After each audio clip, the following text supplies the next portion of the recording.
everyone. Thank you so much for joining. Indie WriterFest is happening. I'm so incredibly nervous and excited. This has been 2 months in the making, so it's a really exciting event. Let me go ahead and share my screen. Why don't if you guys want to, do you want to let me know where you're tuning in from? I think most of you will be from the UK, as this is an early time, but you never know. There might be a few who's not.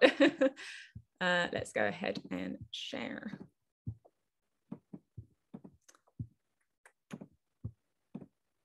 Okay. Scotland, we've got so many people from Scotland, amazing. I really want to visit Scotland, it's actually on my bucket list. Scotland, amazing. I hope everyone can see my screen okay. I'm not sure if you'll be able to see this chat button. Let me try and, can I minimize it? Oh yeah, there we go. Okay. So hello everyone, there we go.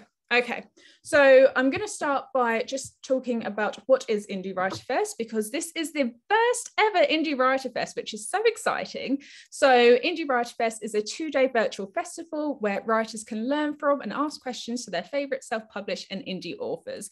That is its kind of blurb in a nutshell. Indie WriterFest is, as I said, the first one happening in 2021, and I am hoping to make this a yearly event, but we'll see how it goes. You never know. We have a phenomenal lineup of authors this year who are all over the country. So this is amazing, different countries all over the world. So I'm so thankful to them. I've done such a mushy post this morning, thanking them all, thanking our sponsors, our graphic designer. There have been so many people who have helped collaborate and make this event what it is. So first off, just thank you so much to everyone, and even you guys for joining the events, for shouting about Indie WriterFest on social media.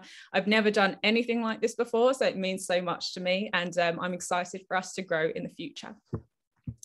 A lot of the questions I get are mostly about where did the idea come from.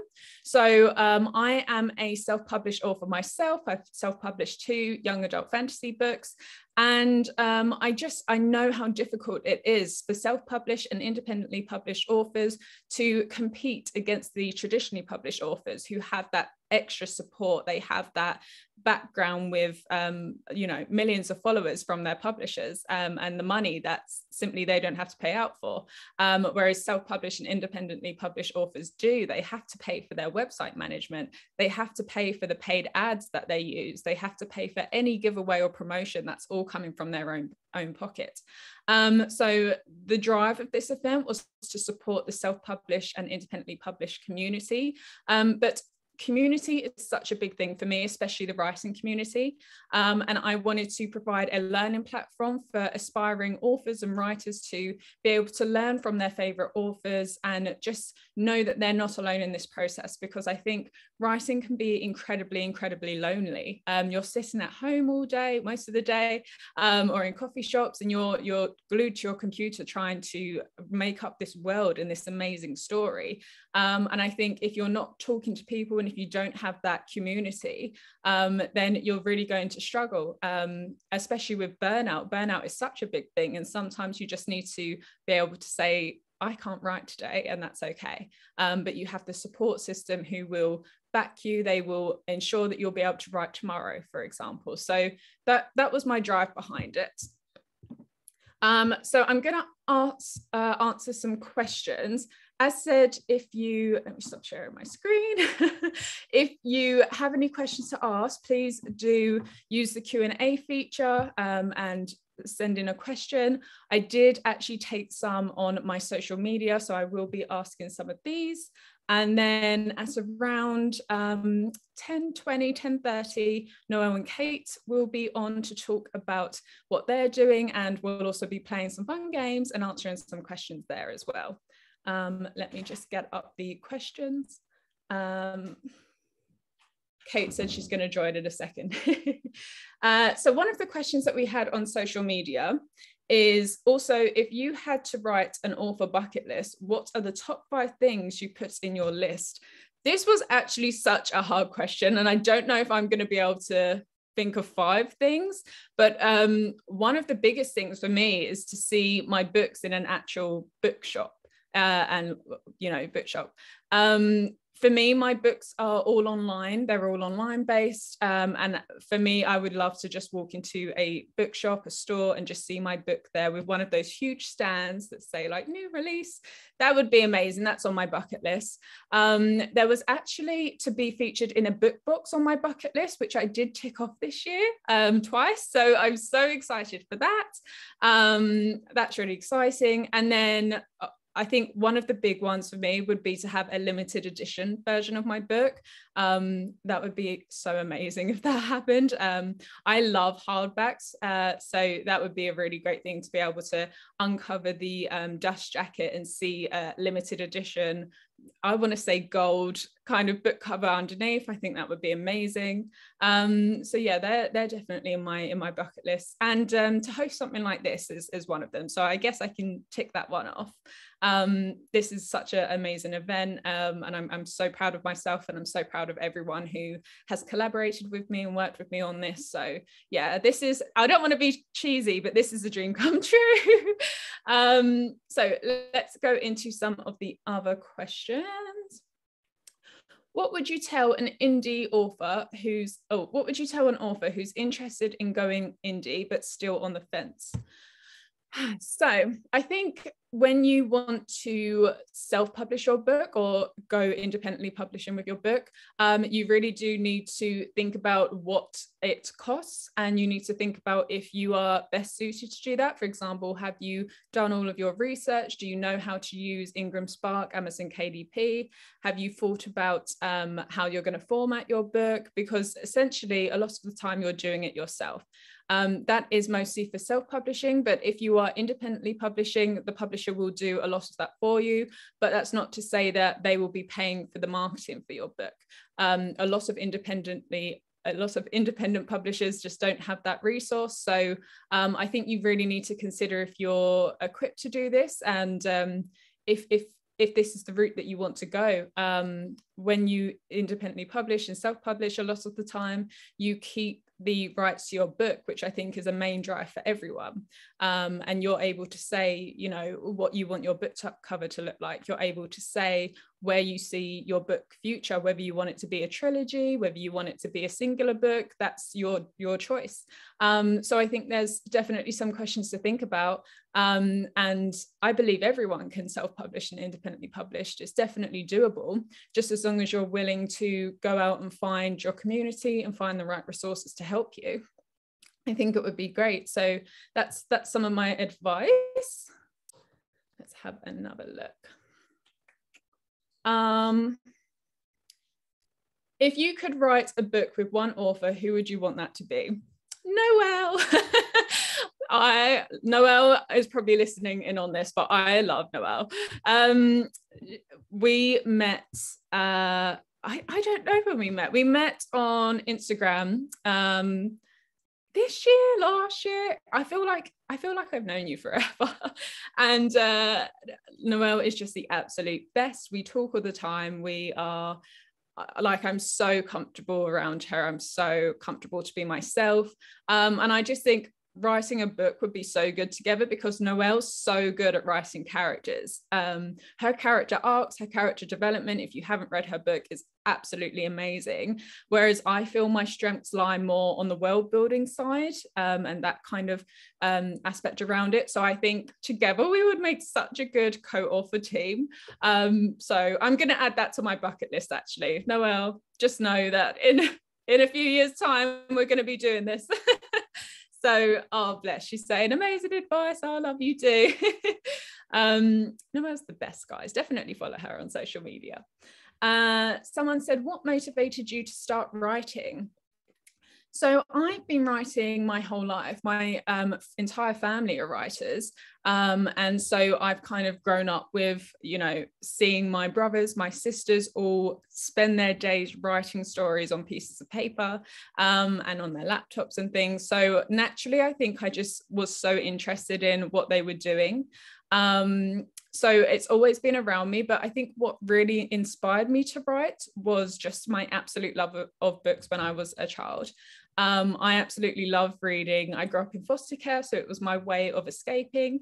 And I had all these creative ideas. I was just like, I need to get this out. I need to get my feelings of growing up in foster care and all of that onto a page and have people read my story and kind of depict how I've lived my life through my characters, through my world building, and then that sort of thing. I actually went through a difficult period in my life where when I was 16, my foster mum passed away. And before then, I was kind of growing up in school and I just didn't want to write anymore. It was a really tough time for me. I think when you grow up, you're kind of, people expect you to be someone else. They expect you to be going out to parties. They expect you to, you know, do lots of studying and stuff, which I definitely did do lots of studying. But I think I didn't want to read anymore. I didn't want to write. And when she passed, I actually just felt like in that moment, I needed to do something that I've loved since I was a child. And I needed to be that person again. So that was, I think, probably why I started to write. Kate's here. Hi, Kate.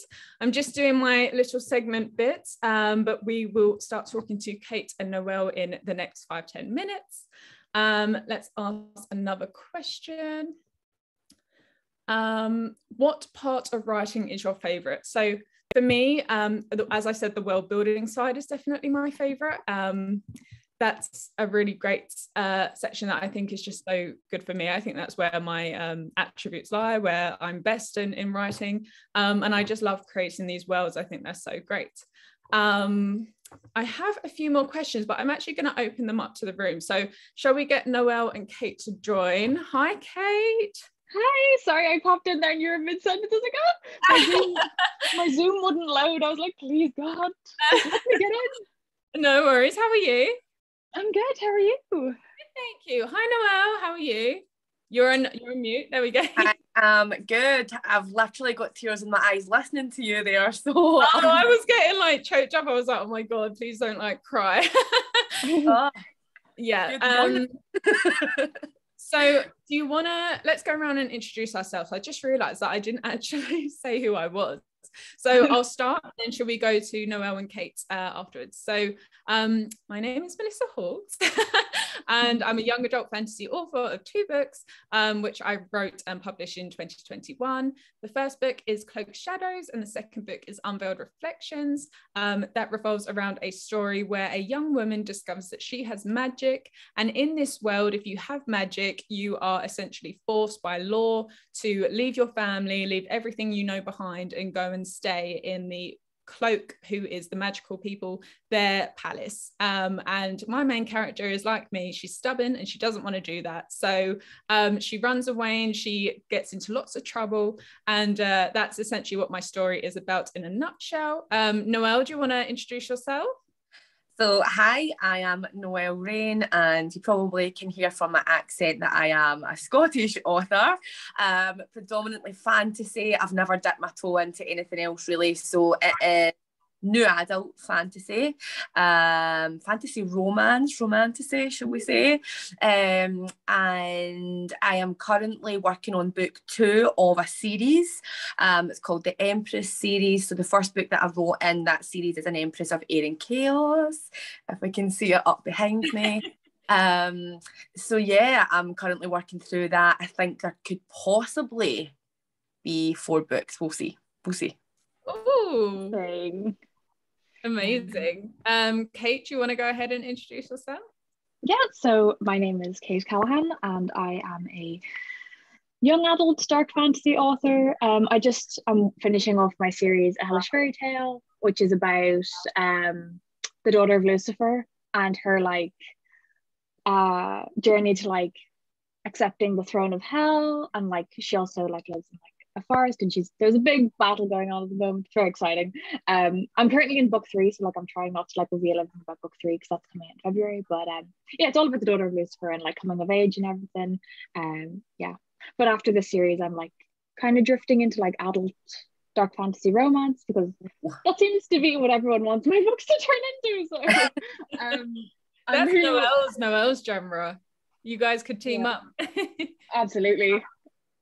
I tried so hard to write YA in it, and you know the first book, An Empress of Air and Chaos, could possibly pass as YA, but the second book is absolutely new adult. I know, it's so hard. And Noelle just crossed it. But it is, it's so hard to like stay in. It's so hard to like stay in new adult, especially like if your characters are aging. Like Clara, who is the daughter of Lucifer in my book, in Crowned a Traitor, she's 17, but in the last book she's 19 and in a relationship. So you're kind of like, this is really hard to like work around. But I do love YA. Like I think I'll always bounce between the two, but I understand the struggle. It's hard not to slowly branch into another category. Amazing. Thank you guys so much. So I thought we could start with a bit of a game, and I'm going to try and involve all the attendees. So let's play a game of Never Have I Ever, Writer's Edition. So if you're watching, if you have done some of the things that I'm going to talk about, then just press the raise hand button, and I would like to see how many people have done these things. So Noelle and Kate, let's get into the first one. Never have I ever started a novel that I did not finish. I've never done this, and I've never done this, and so many people are like, how? And I'm just like, I'm so stubborn, like I would just not be able to do that, but so many people do. Have you guys? I've never started writing anything that I've never finished, probably because I'm such a baby author, like I'm a new author, so I don't know if that's naivety. But yeah, I have never. Oh my god, I literally have about 11 books that I haven't finished, that I will never finish, that will just sit. I probably start about like 5 books that I will never finish. I just get like, sometimes I just get like characters in my head, and then I start to write them, but then the story just doesn't need to be told. I feel like that some characters, like you get ideas and stuff like that, but then once you actually start exploring it, you're like, I don't think the story actually needs to be told. I don't think it has a strong enough message or a strong enough maybe core value or something. So I'm like, but then I love having them as like little side projects. So sometimes if you're like just bored, you can be like, I want to do this or I want to do that. But oh yeah, I probably have 11 is probably an understatement. I probably have 11 this year I haven't finished. I think the project needs to be that we need to combine your 11. Oh yeah. Yes. That would be insane. They're all literally in a file that just says abandoned, and it's like, oh, it's a very sad pile. Abandoned.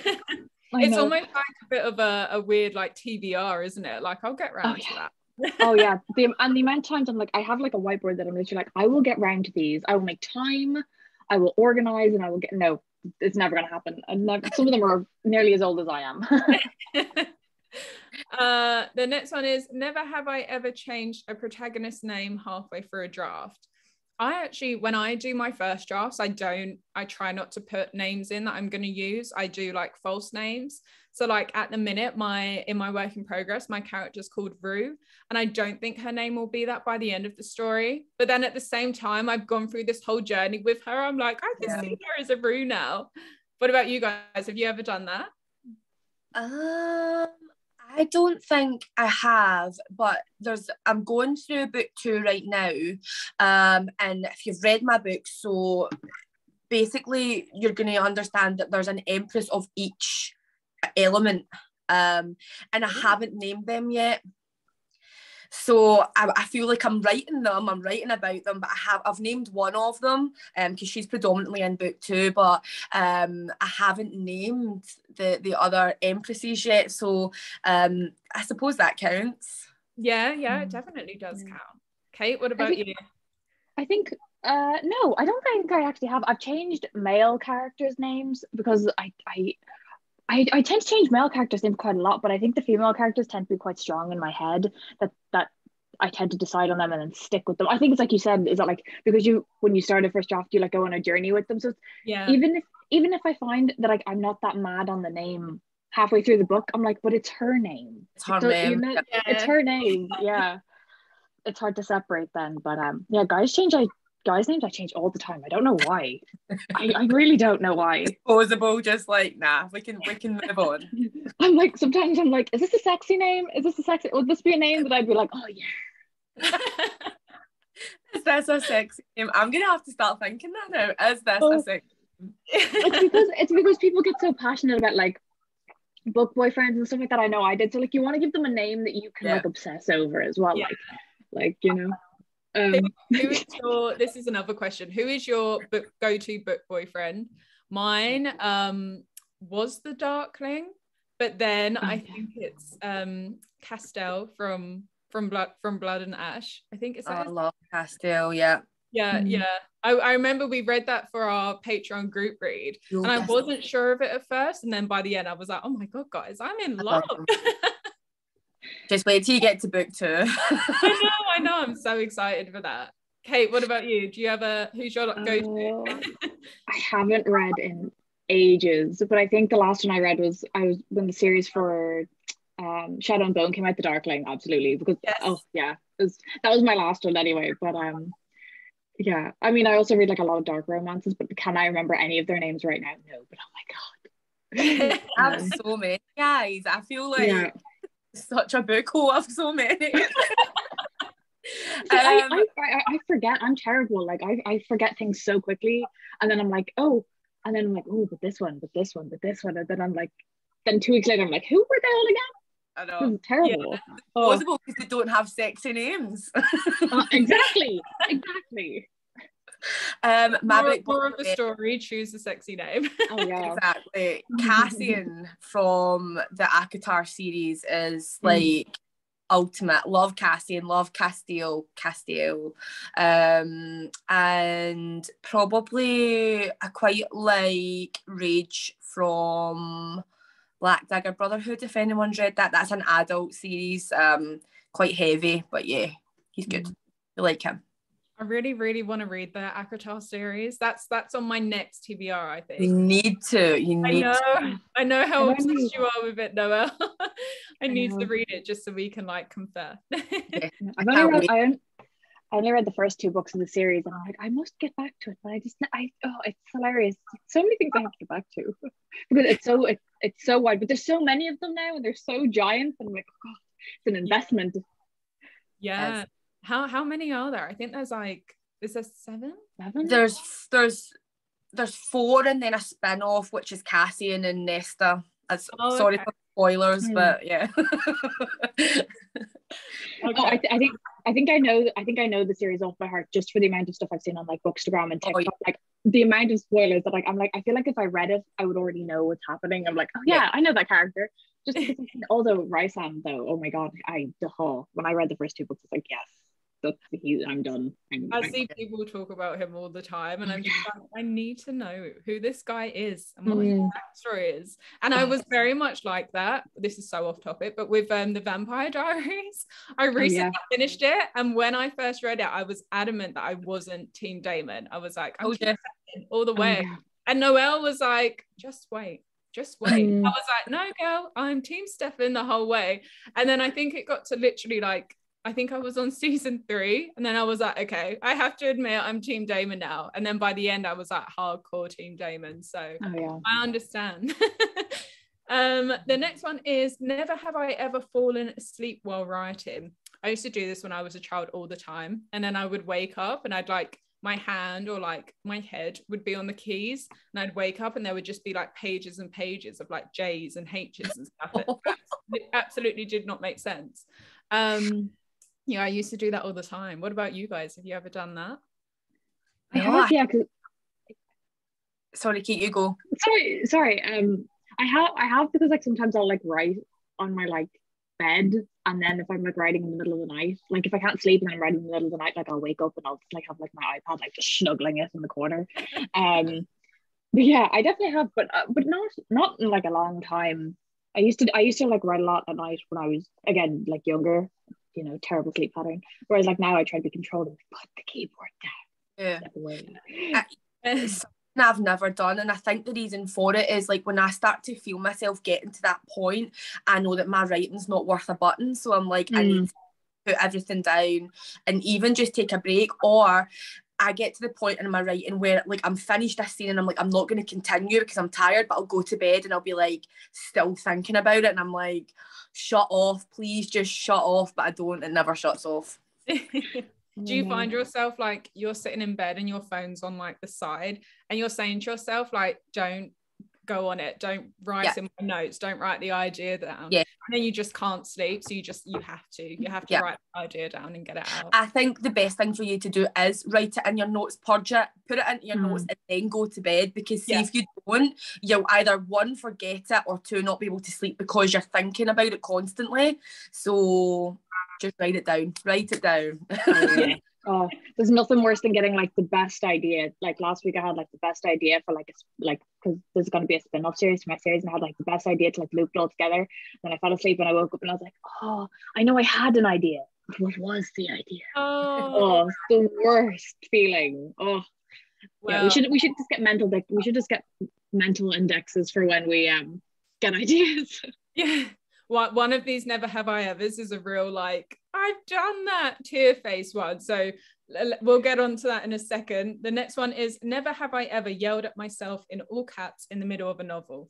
So like you're writing a chapter, for example, and you just can't do it, and you just say like, why, on the keyboard. I've done that all the time. I do that in person, not just on the keyboard.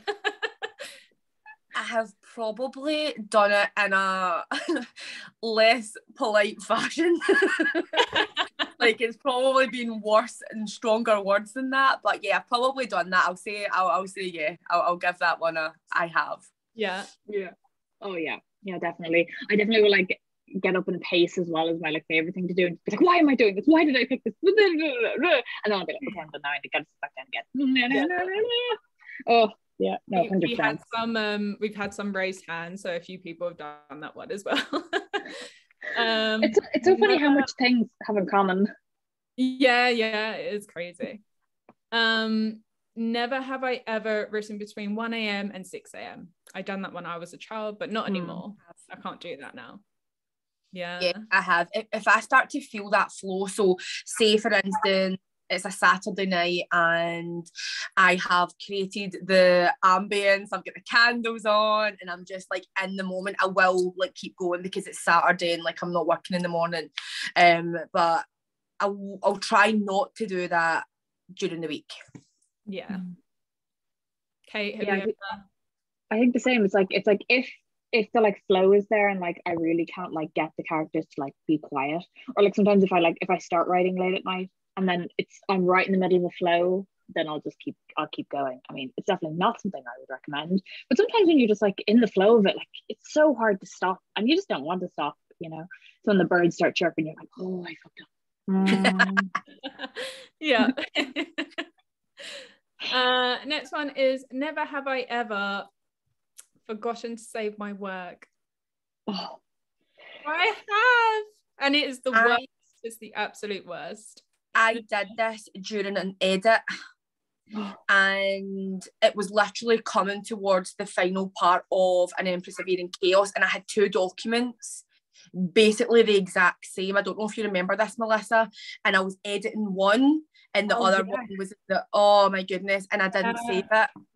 And it was a tear moment. I was literally in tears. I was like, oh, and editing is so rotten. Editing is, oh my god, oh, I would have cried. Yeah, the worst one I ever did was I usually write on Pages because like the Pages app, it like automatically saves, and sometimes I find Word is a bit of a diva when it comes to saving things. Yes, but I wrote like a not a first draft, it was probably like a second or third draft on Word, and I lost 22,000 words. And I remember it because I literally went downstairs, like just lay on the floor and just cried, and then got back up and was like, I'm leaving. And I just left the house. I was like, I can't. Done. And to this day I like won't put anything in Word unless it's like 100% done. I have it backed up and everything. Word and me just seems to have a very tumultuous relationship. Yeah, I do it in Word. I'm a Word writer, and yeah, I was beginning to think it was maybe my laptop, but maybe it's Word. It's Word. Word glitches all the time. All the time. It always for me, it always crashes, and it's always, do you know what it's like? It picks its moment, like its most vital moment, and then it's like, I don't want to work today. Someone in the comments said I deleted mine once by accident.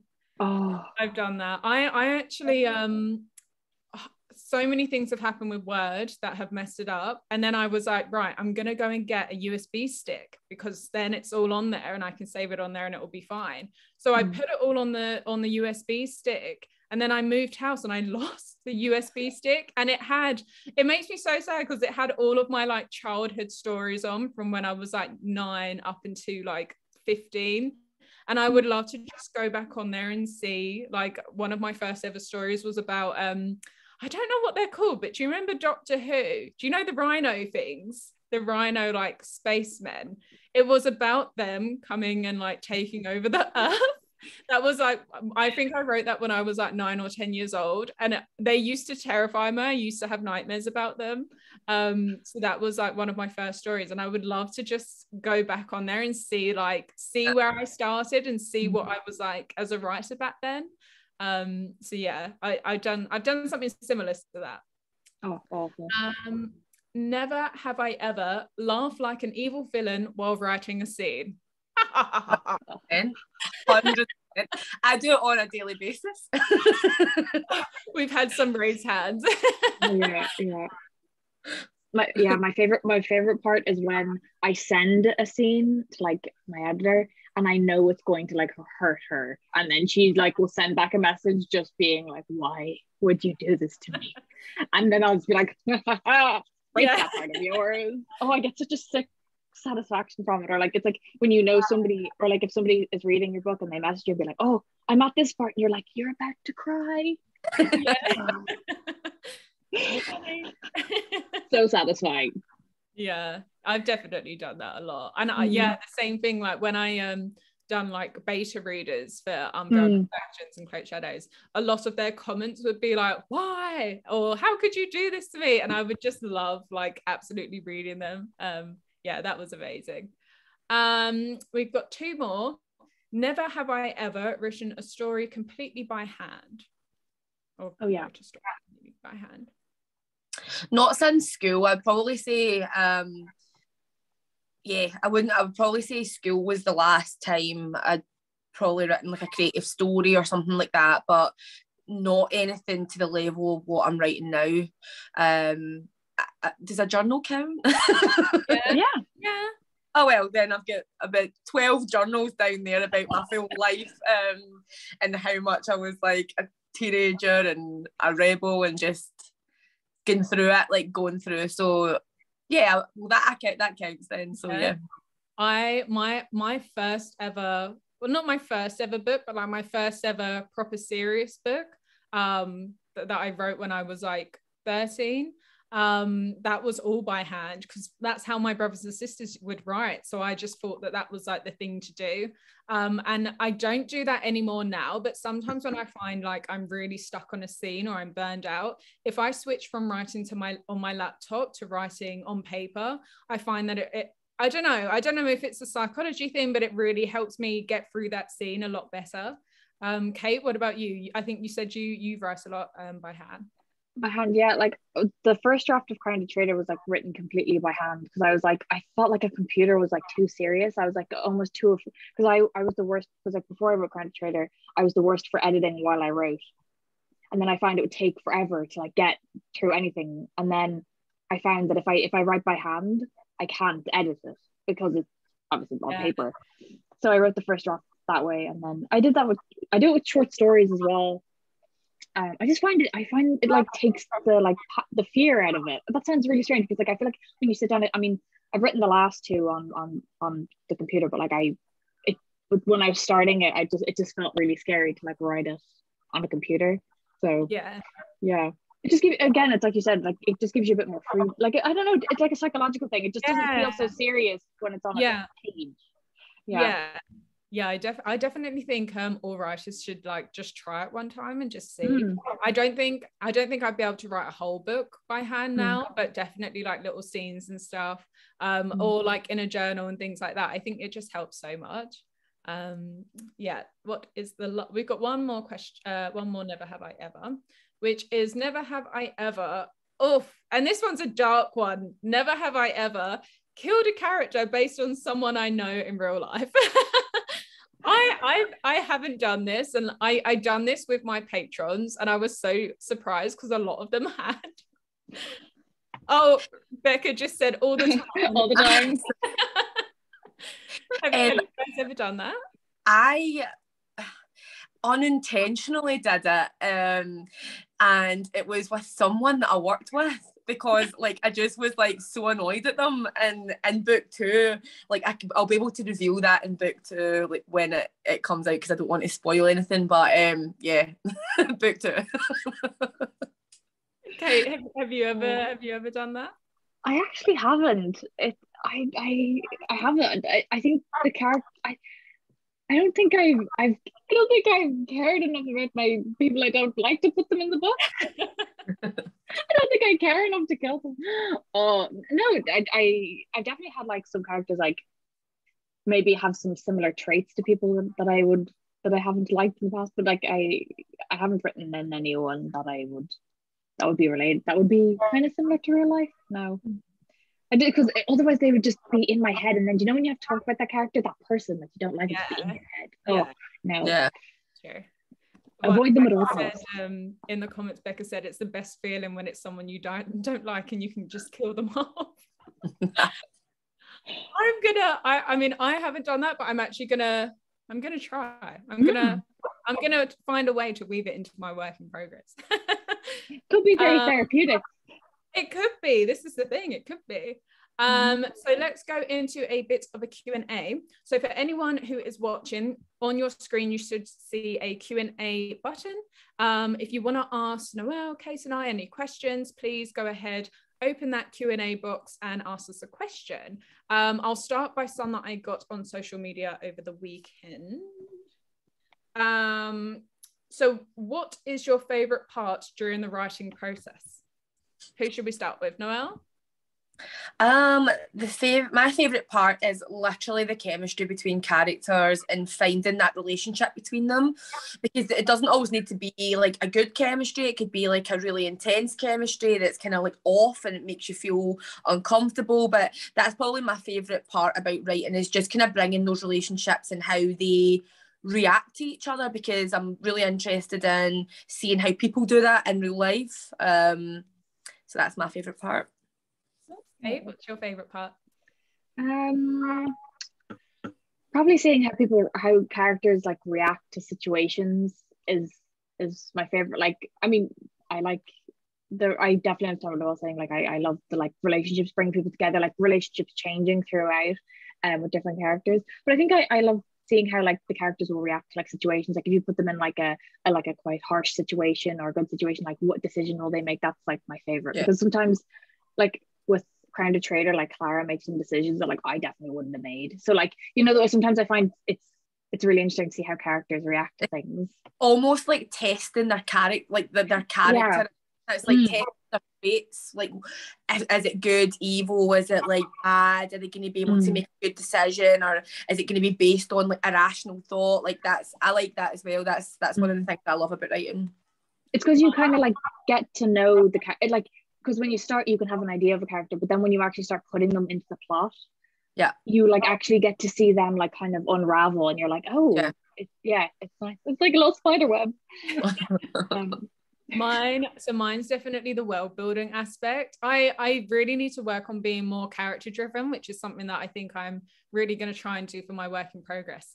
But I love the world building side of it, and just starting all of that. I have some world building worksheets that patrons can get, and I love just sitting there and my whole desk will just be filled with like I'm not even joking, like 30 pieces of paper, all scribbles on, all about the world building, about like the religion, how gel works in that world, the climate, nature, all that stuff. I love that.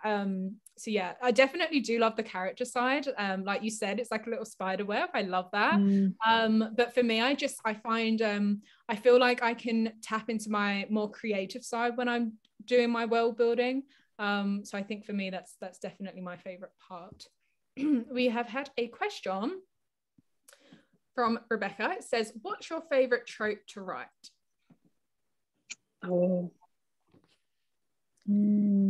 Enemies to lovers, or some sort of like, this is going to sound so twisted, but some sort of like hate-love relationship that is like off the charts, like sexual chemistry, but also kind of like impending war type trope. Everything needs to be on the line. 100%.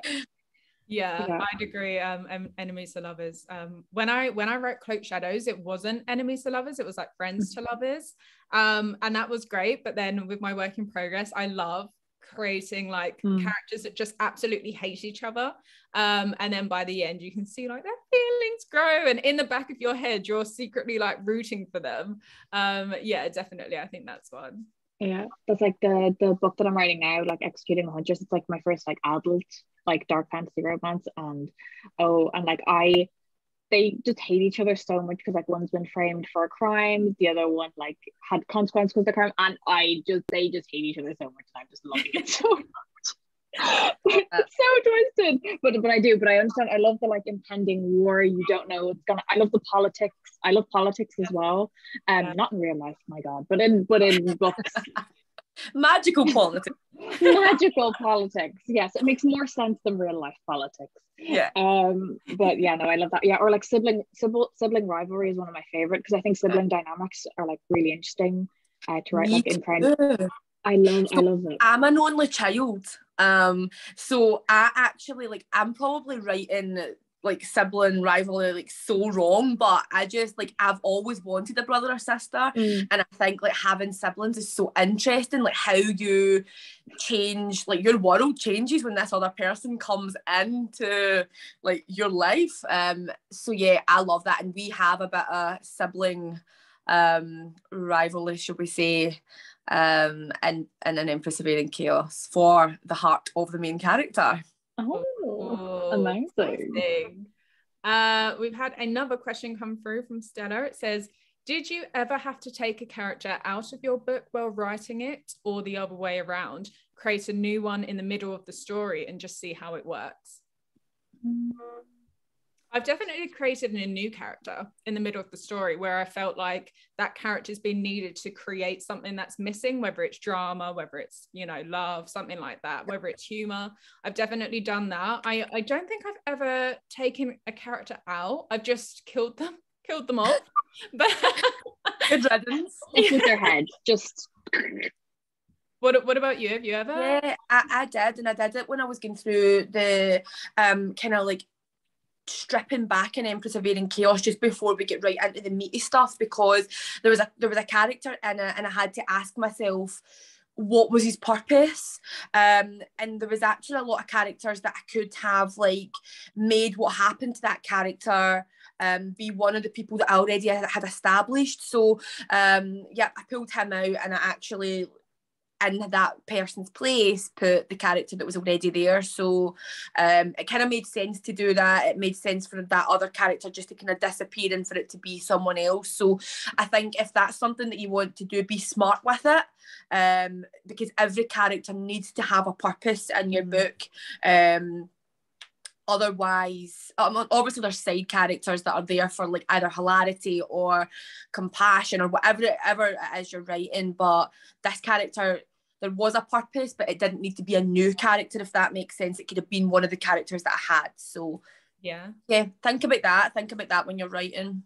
Yeah, I did that with in Crown Trader. I added like halfway in the like literally in one of like the later drafts, which is hilarious now, but I added in Lottie, who is a little girl who is a lichen, so she's like half wolf, or she is a wolf, but she can shape shift. But it was because like when I was writing Clara and the other main character, she like leaves the forest to go to Kalos, and she like has to go on an adventure, and I didn't want it, and I wanted to like, and like a lot of what Clara does can be seen as like morally grey and very harsh and like not like very almost unlikable. So I needed like a way to like bring out like her like compassion and humanity, and to like, because she hasn't had like proper parents and warmth growing up, so she like needed something to like bring out like some sort of heart in her.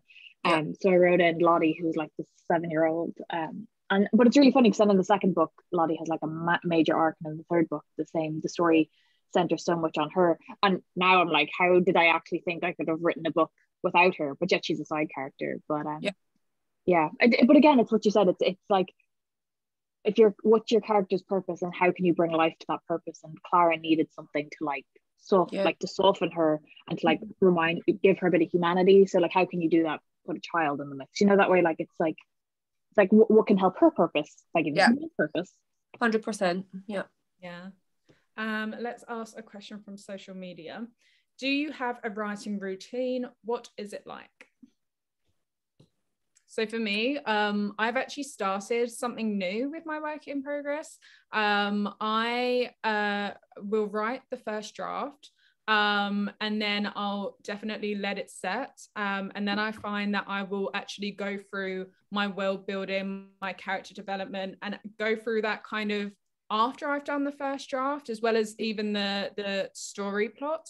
I will completely change things if I need be, but I find that I'm definitely not a plotter and I'm not a pantser. So like, I like to write my first draft with just very basic notes, know where the story starts, know where it ends, that sort of thing. And then I like to just go through multiple drafts and multiple pieces of paper where I'm going through the plot and so on afterwards. Whereas I think that's quite different, because I know a lot of people, and the preferred way I think is people do that at the start. They do their chapter outlines and so on, and then they write their story. So yeah, mine's quite different. What about you, Noelle? What's your process like? My process is pretty backwards as well. So I literally start with quotes and scenes in my mind, characters or a conversation, and then it literally just spirals and unfolds. And I've always said, and this is one of my biggest bits of advice, anyone that's writing, don't think you need a chapter by chapter outlet before you start writing, because sometimes that can actually stunt your process, like that can hinder your process, because you're so closely trying to get scenes that fit into what you thought was going to happen. And when you start writing, you find that your story can really develop and change, and that's why I let it be free, I let it breathe, I let scenes come to life first, and then I go back like you. And there's a part where I call it like the adding the meat to the bones part, and that's when I really start like diving into like what's happening in this world, how does the system work, what is politics, and how that actually affects the structure that I've started. So that's kind of how I go about that, and then it goes straight into like your adding and taking out and whatever you need to do to make the script readable, flow. Yeah, definitely. Kate, what about you? Originally I used to like be just like a mad pantser, like I would just write each scene as they came, but then I found that like that actually like to have like no outline actually kind of drove me a bit mad, because it would just I kind of felt like I wasn't kind of progressing. So then with my like second and third book I did more plotting, but it's kind of like you said, like my first draft, or like draft 0, I just like to get it all out, like just get everything out, get every scene that I can think of out, and then I'll go through that draft 0 and then almost like build the chapter by chapter plot. But then when I have that, then when I start the next draft, I like piece it together, and then as I'm writing, if I'm like, this chapter needs to go up here, this chapter needs to go up here, it's just so that way I have like some structure and I know where the story is going. But like you have the freedom to like move it all around. Like I've written the like plot for Executing the Huntress about like 6 times, and even now as I'm writing it, I'm still like moving things up and down, like changing scenes, changing the order of things. Exactly, like that thing. It's just having the freedom to just like don't get too stuck. Even if you're a plotter, you don't have to get stuck in your exact plot. It's not written in stone. 100%. I think that's Exactly, that's something that's so important for aspiring writers to know. I think a lot of the time they'll do research online and it will say like, start with a chapter by chapter outline, start this, do the save the cat plot and so on. And I think a lot of the time that doesn't work for people. As Noelle said, it can kind of hinder your creative process if you kind of are absolutely planning everything.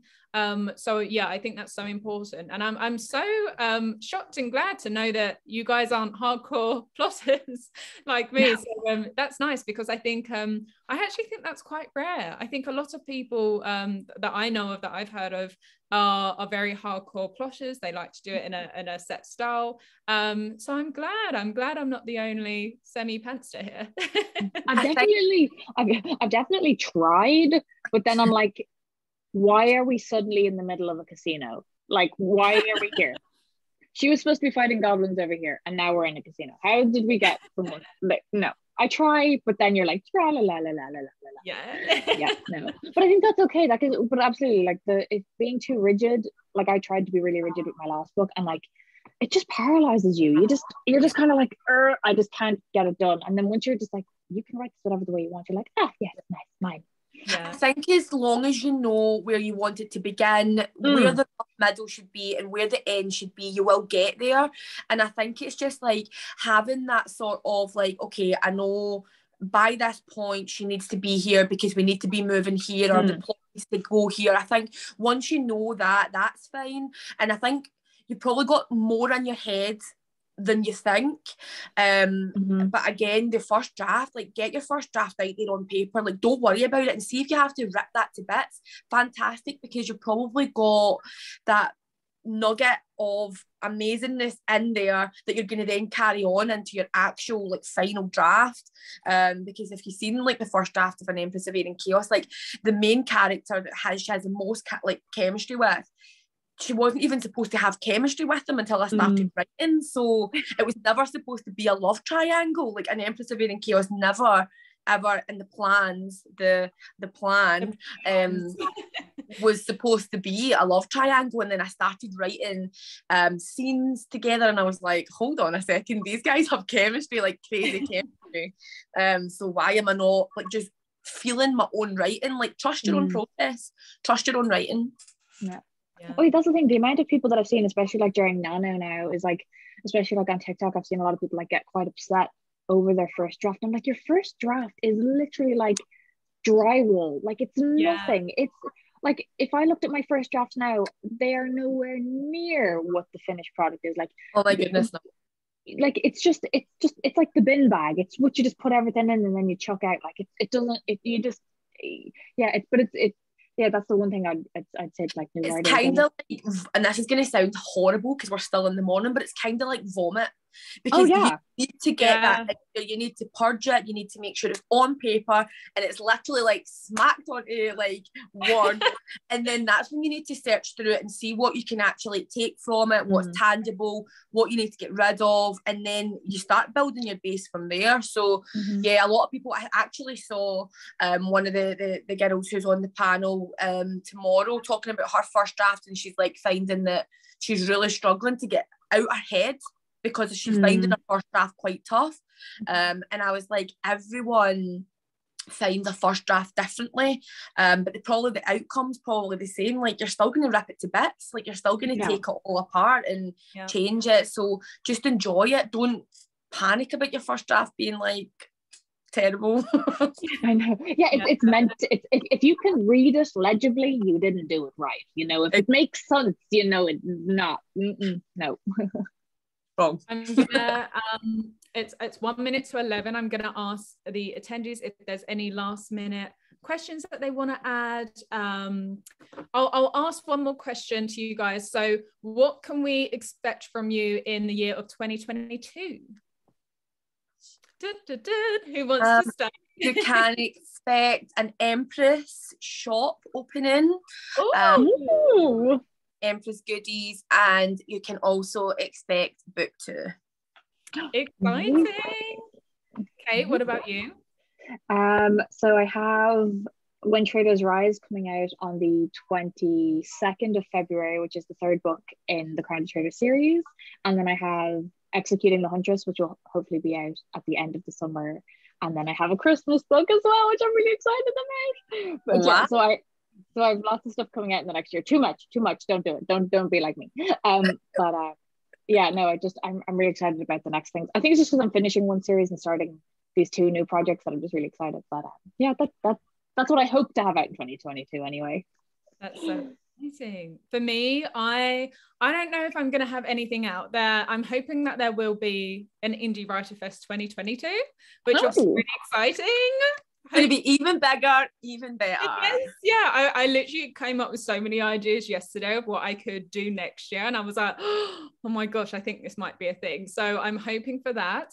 And I just want to kind of finish my work in progress. I finished the first draft, but I want to be at a stage where I'm really like, oh my god, like this is exciting, this is a new world, this is amazing. So yeah, I want to be at that stage, and we'll see. I'm very impulsive, so we'll see what happens next year. But thank you so much for joining me for the very first ever Indie WriterFest first event of the day. This is so exciting. So thank you guys so much. Thank you so much to everyone who's attended.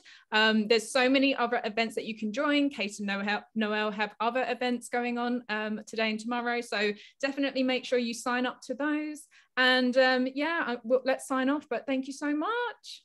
Thanks so much, guys. Thank you, Melissa. Speak to you soon, Kate. See you soon. Bye. Bye.